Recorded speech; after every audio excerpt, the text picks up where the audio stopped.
Hi, I'm NIKULA, and I am a triple negative stage 2B breast cancer survivor. And because that doesn't define me, I'm also a dog mom, a branding manager, and a holistic health coach, and an amazing wife. I was diagnosed on December 21st, 2018, winter solstice. I was 30 years old at the time when I did get my diagnosis.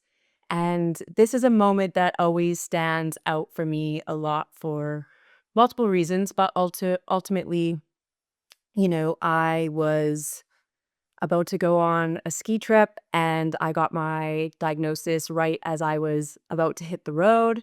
And I got called in to get the news. And, it was a big full moon. It was a lot of big feelings for me. And at that moment of time in my life, I was at what one would call their peak. I had been climbing the standard corporate ladder. I had reached the top of the company that I was working with. You couldn't really get any higher. And I had just bought my first house in a tiny little village where I knew nobody. And there I was at 30 years old, thinking I was kind of untouchable and at the peak of my career and, hitting all the boxes and thinking I am at the truly like the peak of a mountain. And then it all just came as like this gigantic whoosh of no, you're not at the top right now. You need to stop and reevaluate everything. And so it's always very clear to me and very stand out so much for me of, you know, what breast cancer had to teach me is to slow down and to not worry so much about ticking those boxes to because I had done all that and it abruptly stopped most of it for a period of time. Yeah, so my treatment plan was a choice that I made, and so for me, when I was diagnosed, I did have a fairly large tumor. So, for those of you who might not be aware, triple negative breast cancer is really fast growing. And so, when I found it, it was really quite small. And by the time I got my diagnosis, it was more or less about the size of a solid, firm golf ball. And so, when I was given my treatment options, I did decide to proceed first with a lumpectomy and sentinel node removal. And for me, I went into that thinking, okay, let's see how this goes. And once we know from here, then we'll decide what's next because it can be really overwhelming the amount of information you're being given at the time of diagnosis, and that's what really felt right for me at that time. So I did have my lumpectomy and I got clear margins, and they did a really incredible job on my left breast for my surgery. And with my lymph nodes that they did remove, none of them had come back testing positive. So I had received overall what you would consider a really successful procedure and a successful prognosis of where I was going next. So from there, I was presented with even though I had full margins on my surgery, because triple negative breast cancer can be a bit invasive and aggressive, I was recommended to still do the chemotherapy and radiation. But at that time, I really felt in my mind that the cancer is gone, but I'm still going to do everything in my wheelhouse to work with other Eastern medicine practitioners and naturopathic doctors certified in oncology to support me. And if we weren't seeing positive results, I'd revisit that conversation. So for me, I ultimately leaned into a lot of Eastern Chinese medicine and a lot of integrated therapies that were provided through naturopathic doctors. And so I did do vitamin C IVs, mistletoe therapy, local regional hypothermia, and a lot of acupuncture and Chinese herbs. And with all of that, it also came a really big lifestyle shift with everything for me. It was working on my stressors from my beautiful corporate lifestyle, and really just finding joy and gratitude throughout the process. But that is my path that I took. And I had an incredible team around me who supported me through that. And we kept seeing positive results kind of at every 3-month check-in. And so I just kept moving forward with what I was doing. And then I got myself onto the other side about 12 months later. My lowest moment would absolutely be the initial diagnosis. The initial diagnosis hit me really hard. I have no family history of breast cancer. I was 30. I didn't have people to talk to. I lived in a village of 1,000 people. It felt really isolating. I felt that the walls were kind of closing in on me, and that death was at my doorstep. And I immediately thought, this is it. Everything I worked towards, everything I've been doing is crashing in on me. And because it felt so isolating, it didn't help that it was, like, the start of winter, so it was also just very dark out.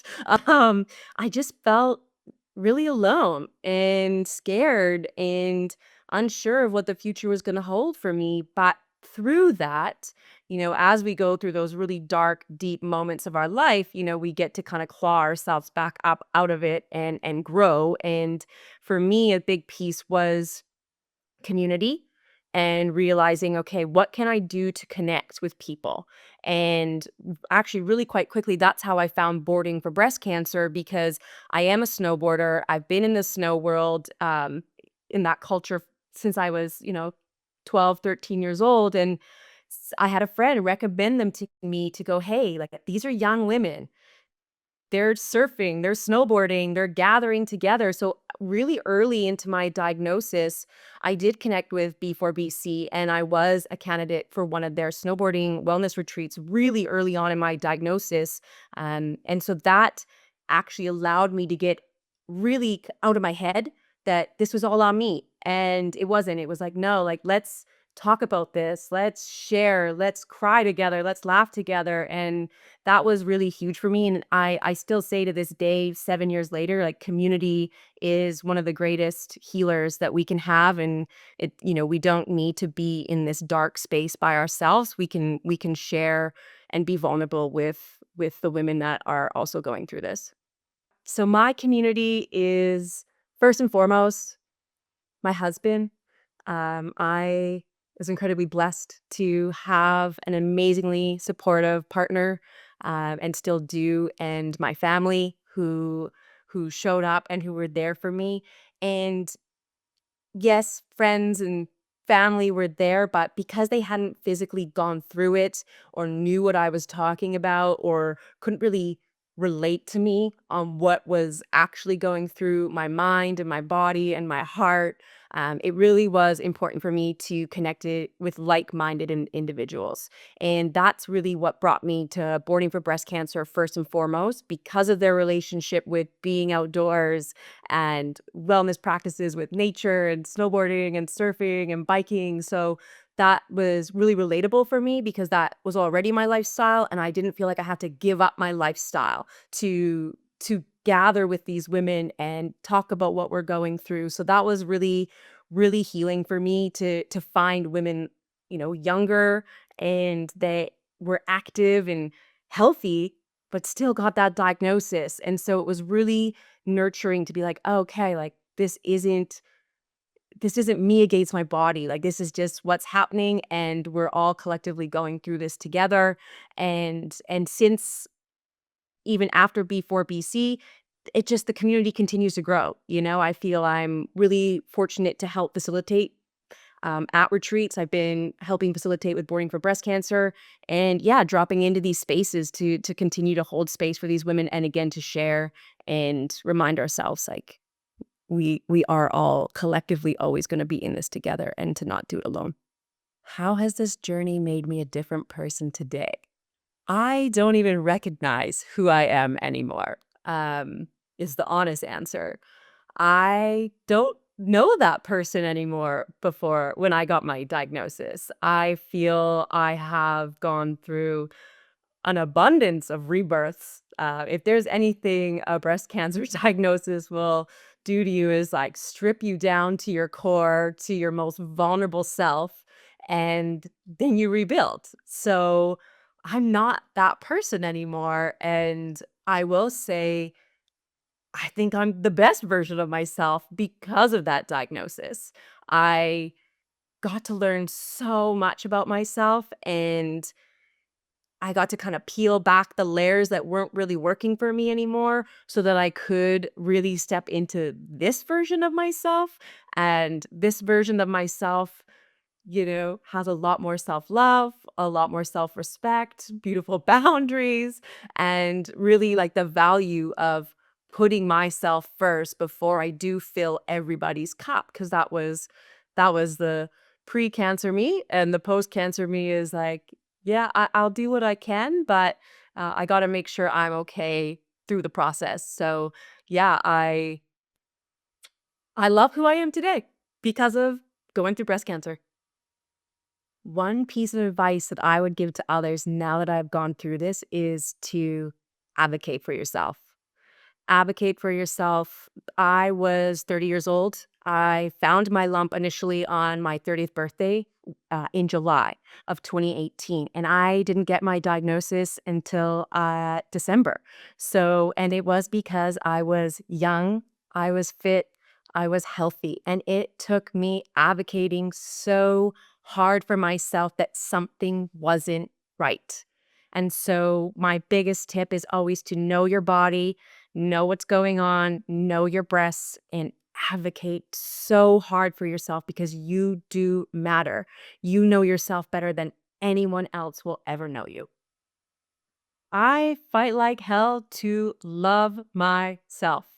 That is so important to me. I love myself so much more than I ever did before because of this diagnosis. And I think if you're getting a diagnosis or you're going through a diagnosis or you're on the other side of it, we need to love ourselves unconditionally through it all. And so I had to fight like hell to love myself. Fight like hell.